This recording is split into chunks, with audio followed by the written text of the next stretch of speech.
He said, let us create a man. He was very lonely. God by himself, overjoyed in the spirit, very lonely. And he said, let us create a man. He was seeking a fellowship. He wanted a friend. And he said, what kind of a man will create? He said, in our own image. Like how we are, the same clothes, in our image, personality, nature, who will have no death, life everlasting, and then we'll give them a kingdom of earth and we'll make him a God of this earth. And that's me. God created Adam just for a fellowship. Just for, in the cool of the day, he comes seeking Adam. Where are you, Adam? Oh my God. What a love, what a friendship. Everlasting friendship. Jesus also came summing up, I'm a friend. The greatest relation and the richness and nobility and majestic royalty is in a friendship. Above all relation, God seeks this relation. Faithfulness, trustworthiness in a friendship. All this thing what he did and all this thing which is happening upon this earth from the beginning, the reason was a fellowship and a friendship. That's the foundation of the entire creation. That's the first feeling, that's the first need of a God. He wanted to be a friend to mankind. That's so wonderful. We never understood this wonderful spirit. We know the spirit of love, we know the spirit of joy, we know the spirit of peace, yes, but we never understood the spirit of a friendship. Highest divine spirit in the heaven and on the earth. It's a pure spirit of giving, caring, loving. God so loved the world that he gave his only begotten Son, Jesus, in friendship. Caring, feeling the pain and suffering. Man lost this spirit from the very beginning by rebelling against his friend God. He told Adam, have dominion. You be the God of this earth. And Lucifer didn't like it, he coveted. Because Lucifer was very close to God. He said, no, I shall be the God of this earth. God said, no. You are not created in my image, Lucifer, but this Adam is created in my image. We were created far superior than any angels in heaven. In the image of God, we were created from the beginning. We never understood how great we are. But Satan destroyed and polluted by his all evil fallen spirit, and it possessed us to destroy this divine spirit which God has given. That is our inheritance. It is inherited in us. That's why today we long for a friend more than anything. We long for somebody to have a good acquaintance with us. For that, we want to humble. We want to go at any extent to create a one good friend. Blessed is that. Blessed is that person who values and understands the spirit of friendship. But the envy, covetousness, jealousy, these are the devilish spirit destroys the great friends. Proverbs 27, verse 5, open rebuke is better than secret love. A good friend. Good friend will have an open debate, open contempt, open discuss it. And what he doesn't like, which is not good for you, he will tell you openly. Because he has that privilege, he has that freedom, he has that access. He has that concern. He will deeply say. And he will rebuke you, say, no, don't do this. It's going to destroy your soul. It's going to destroy your life, health, wealth, honor, respect. He will openly rebuke. Love gives this permission. And there is no greater love than the friendship.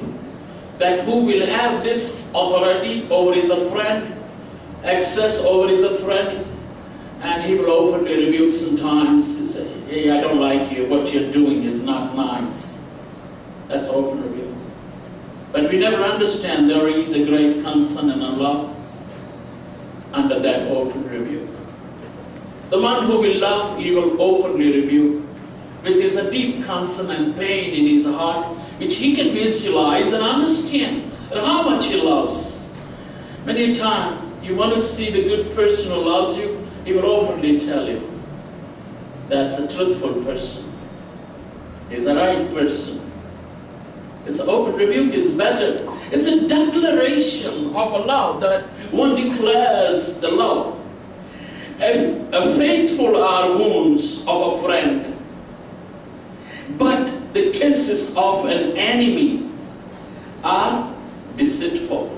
Judas' kiss. And Judah pretended to Jesus that I'm a friend, I'm a disciple, I'm an apostle. And he gave a kiss of death to Jesus. But the wounds, a faithful friend, wound which are given, hurt which are given by a faithful friend, We never understand. Many a time, out of a little bit, we discard our good friend, we throw away lovely acquaintances. We are very shallow, we are very, very fickle in our heart. And we lose the greatest gold and silver. Friendship doesn't come easily. To find a good friend, you have to invest all your life. Your affections, your sentiment. You have to invest your feelings to gain and maintain a good friend. Many times it costs you when you want to express some way that I love you. You may give the greatest gift. You may go out of the way to please your friend like a brother. But I have seen the category of a friendship is always about all relationships which are named on the earth. Never lose a friend. Never throw away a friend. You can always throw away your ego, your pride, your arrogance, your unnecessary strength. We are all big, but we are very small in our ego and pride, and we don't humble ourselves to say, hey, listen, I'm a friend, okay?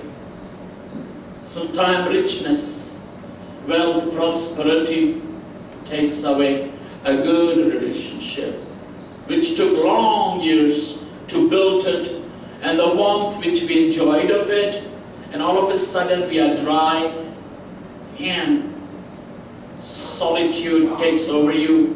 You are alone, and there is no one to share, there is no one to care. Since my spirit is turned into this divine relationship of a friendship, you know, he says that faithfulness is greater than all things.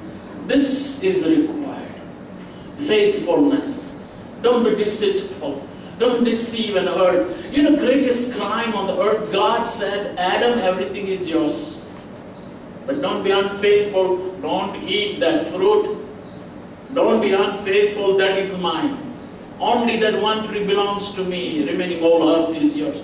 And unfaithfully, Adam goes through Eve and eats the fruit of it. When friend says, hey, don't explore this area of my life. Don't explore that area.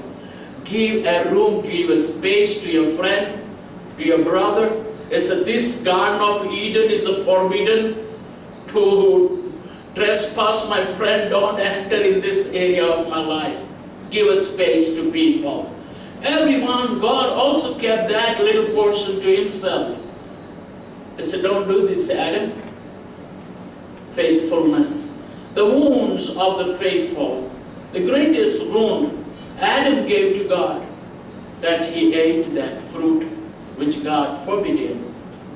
Many times we cross the lines, we cross the borders of this great divine understanding, great divine relationship. Honor your friend.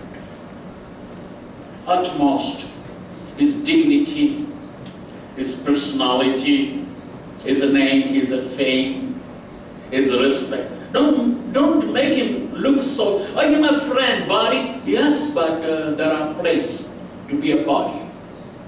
There are places to call a friend.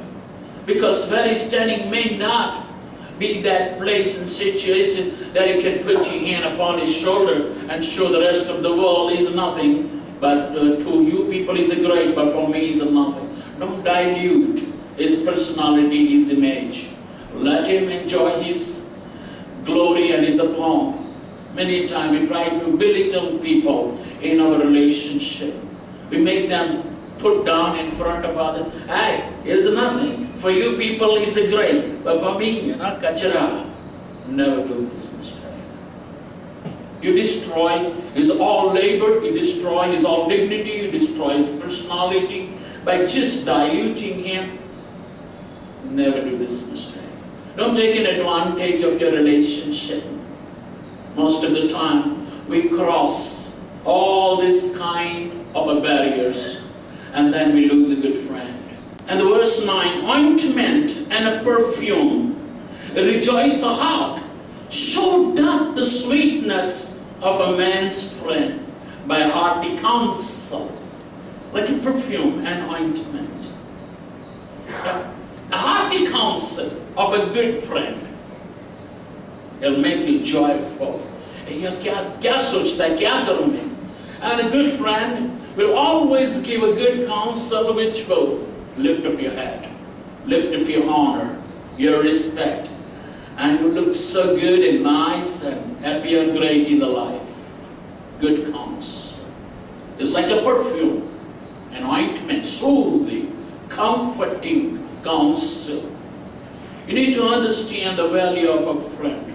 When somebody whom you say you're a good friend, pay attention. Good friend is not a common thing.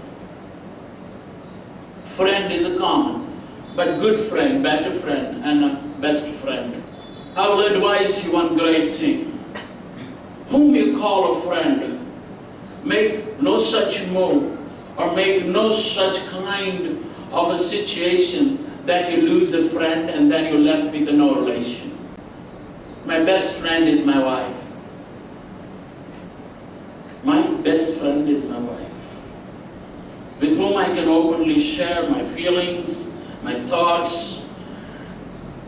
The greatest journey I spend as a great friend, and she is such an excellent woman, very caring, very loving, very giving. She will prepare. And you know, the greatest thing, we don't need to communicate, I need to just think. Maybe odd things. Maybe today I want to drink lemon juice with a mint, and all of a sudden she will come with it. That's how you need to be tied up with whom you love. And if you marry, and if you are not able to keep that friendship, don't marry. You may lose your friend and a love, and you will be left with nothing. Neither a friend nor a relation. Biggest mistake. If you're not that good, if you're not that humble, if you're not that caring, that I'm going to take care of and I'll compromise everything in my life to maintain my relationship and a friendship. Most of the people, in this world, they said, okay, you're my best friend, let's marry. Or not, think million times. You may lose even a friend. They do a biggest mistake. Or some, they make a friendship to just get married. and then the friendship disappears and reality comes in a picture. Friendship is not in a disguise to deceive somebody. And it comes in open. Be very careful. Don't make use of any kind of a wrong relationship. Make sure that you are faithful, righteous friend. Because it's a long, lifelong relationship, and you will be exposed if you are an imposter or if you are just a fake person, pretender. It doesn't work. It doesn't work. It never works. You can never make a friend. If you are just looking for some gain and looking for some kind of some benefits, no, that's not called a friendship. You know, it's a good counsel is like a perfume. The verse 10, thine own friend, is said, time is a thine own friend and thy father's friend, forsake not. Thine own friend and thy father's friend forsake not, neither go into the brother's house in the day of the calamity, for better is a neighbor that is near than the brother far off. Are you a pretender? That's what the meaning is. Hey, you're my good friend. You're my good friend. You're my good friend. God bless you. Are you really blessing? Are you wishing good to your friend? God bless you. What are you wishing today for your friend that what he should be? It's written, the good friend sharpeneth the countenance of the friend. I'm not going there. Are you sharpening the image and personality of your friend? Are you making him look very brilliant? What are you wishing to your friend today? When you say happy friendship, do you really mean it? Do you really mean it from your heart? That, hey, I want you to be happy. What is the greatest friendship on this earth? From the very young age, childhood, I was looking for a celestial friend from the heaven. I don't know why it was this. This quest was very deep, and today I know God as my friend. Jesus is my friend in reality. That's how I raise the dead. No man on the earth can talk like this. Because he's my friend, all the powers and authority given unto me for his glory, bearing the witness. Signs, wonders, miracle. A good friend. A good friend always glorifies his friend's name. That's why he gives all the power and authority. I have a great friend. There is no greater achievement on this earth that God is your friend and you use his power and authority for the people of the earth.